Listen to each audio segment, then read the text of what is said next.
the play of the revised penal code, which is entitled Delivery of Persons Legally Arrested to the Proper Judicial Authority. And I do believe at this point the judicial authority will be the ICC. Therefore, I have to abide with that Article 125 of the So revised penal inaamin code. mo warrantless arresto. Kasi yung Article 125 ng RPC does not apply kung may warrant. So inaamin mo walang warrant. At the many stages, ma'am, all the many other, Hindi, among make other up your laws. mind, General Torre. Warrantless arrest ba to o may warrant? Kasi ang liwanag naman ng Article 125 ng revised penal I do code. believe that I have a warrant at this time. I just don't want to be... Hindi walang reglementary period.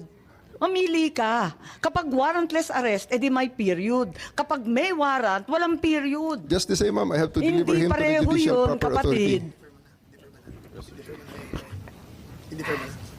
Hindi magkapareho yun. The reglementary period only comes into play when there's a warrantless arrest in accordance with Article 125 of the Revised Penal Code. Di po ba? At saka may kinalaman yun sa delivery